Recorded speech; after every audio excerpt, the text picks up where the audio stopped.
I only came back to the house because I had nowhere else to go. The city chewed me up and spat me out. Money gone, job gone, friends gone. When I got evicted, the only place left was the old family home I hadn't set foot in since the funeral. Mom died 3 years ago. Stroke. They said it was instant, no pain. That was supposed to be comforting. It wasn't. The moment I stepped inside, the air was thick with dust. And something else? Something warm, familiar, like apple pie with cinnamon, her favorite. But that was impossible. I chalked it up to exhaustion, maybe memories playing tricks. I dropped my bag, collapsed on the bed, and passed out, fully dressed. I woke up sometime deep in the night. Everything was quiet, but it wasn't a peaceful silence. It was dense, heavy, as if the house were holding its breath. I stared into the dark until I heard it. E10? A soft, sing-song voice from the kitchen. My body tensed so fast, it hurt. Ethan, dinner's ready, sweetheart. It was her, my mother's voice. Sweet and soft, like melted honey. Just as I remembered it from childhood, only distant. Too smooth, like someone remembering how a mother should sound and mimicking it. I got up. My legs were stiff and unsteady, but I walked toward the kitchen like a puppet pulled on strings. It was dark inside, a suffocating kind of dark that swallowed up the hallway light. I reached for the switch. The kitchen was empty. No dinner, no mom. Just the old stool by the window where she used to drink tea and stare into the trees. I didn't sleep much that night. The next day, I told myself it was just my brain adjusting. Grief, stress, familiar walls poking the old memories. But the smell of pie never left, and at 3:08 a.m., I heard her again. Ethan, why don't you come to me? This time, the voice came from upstairs. From the attic we never used. The attic Dad locked after Mom died. I didn't sleep at all. By the third night, there were footsteps in the hallway. Light, careful, but deliberate. They stopped in front of my door, and then silence, like someone standing just outside, waiting for me to move. I installed a lock the next morning. On the fifth night, the old TV in the living room came on by itself. The attic buzzed, then flickered into black and white. Mom's favorite movie. The woman in the window. Someone was sitting on the couch. A silhouette. A woman with her hair in a bun and a floral blouse just like hers. I blinked. She was gone. I started recording the sounds at night. Left my phone on the dresser. Played it back the next day. And there it was. Why won't you come? E10? Don't you miss me? The voice was sorrowful, like when she used to scold me for not wearing my scarf. It felt like a trick, and I knew, deep down, it wasn't her. By the seventh night, I was ready to leave. I packed what little I had. But when I tried the door, it wouldn't open. Deadbolt turned, but the door didn't budge. Windows locked tight. I tried to smash one, it didn't even crack. I was trapped. Don't leave me, Ethan. A whisper said from behind. I turned. No one. The next few days blurred. Time stopped making sense. I slept less, ate less. The dreams got worse.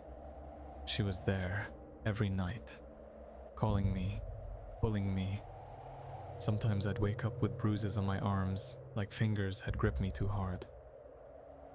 I found her diary on the kitchen table one morning. I hadn't left it there. The last entry read, Ethan will come home. He'll understand soon. Home isn't a place. It's a mother. And a mother always waits, even after death. Then came the 11th night. The wind outside howled like a grieving widow. rattling the window panes in their frames. Sleep came slowly, thick and uneasy, like sinking into a pool of cold syrup. I remember closing my eyes, then opening them again to the sound of a creak. Not from outside, from inside the house. Above me, the attic. I sat up in bed, heart thudding. The silence that followed was heavier than the sound itself. It beckoned somehow. I told myself not to move, but my legs swung off the bed before I could stop them. My body felt distant, like I was watching it from far away. I walked toward the hallway. The house was darker than usual. The light switch didn't respond. Shadows pulled in every corner. Then I saw it. The attic hatch was already open. The ladder had been pulled down. I should have turned back. I wanted to, but my feet moved on their own, drawn up the creaking steps one by one, the wood groaning under my weight. The air grew colder with each step. The top, I hesitated. My fingers gripped the edge of the attic floor. I pulled myself up. And that's when I realized something was wrong. I wasn't climbing anymore. I was already there. In front of me, the mirror, tall, antique, framed in dark, splintering wood. It hadn't been there before. I don't know how I knew, but this was the source. The glass rippled like water. The air was thick with her perfume. White lilac, the one she always wore when she wanted to be noticed. I stared into the glass. Just me, pale, hollow, terrified. Then she appeared behind me. I turned. No one. Gone. But something moved in the mirror. Not a reflection. Something on the other side. Then came her voice. You miss me, Eden? Her face emerged from the dark. Familiar, but wrong. Come to me. It's cold here without you. Her hand pressed against the inside of the mirror. The surface bulged, like skin over bone. My heartbeat pulsed. I stumbled back, dropped the phone. Her fingers slid through the glass. I ran. Don't remember how I got down. Just woke up on the kitchen floor. Dad came the next morning. He was pale, eyes bloodshot. Said he had a dream about her the night before. But when I told him everything, he went quiet, then whispered, I heard her too, but Eaton, that wasn't your mother. He left that afternoon. I stayed. I had to know the truth. In the attic, I found a letter, tucked inside a dusty box. No envelope, just a folded yellowed sheet of paper. The handwriting was shaky, rushed, like someone wrote it in fear. The deal is done. The entity beside you now, unseen, but never gone. Do not speak to it. Do not summon it. Never open the mirror. That's the only thing keeping it inside. Mom standing next to the attic mirror, and in front of her, something, a figure. Tall, too tall, limbs stretching like branches. No face, but clearly watching. Tonight is the last night. I'm in the attic again. The mirror is still there. Only now, it's not silent.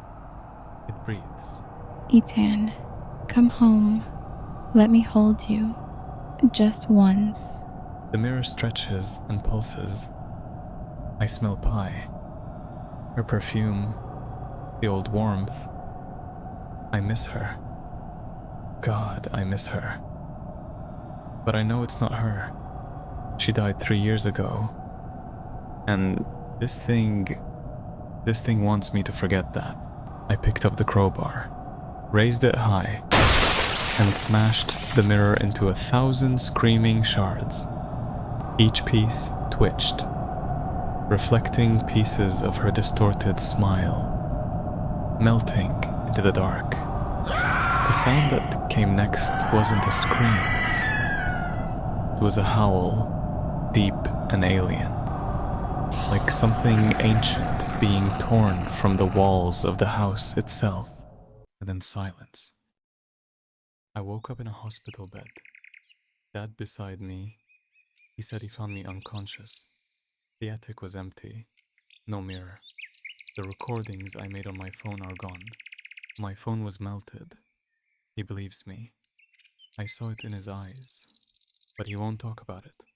I tried to tell myself it's over, but every night at 3:08, I wake up cold, heart pounding, and sometimes, when I look out the window, I see her, standing in the yard, smiling.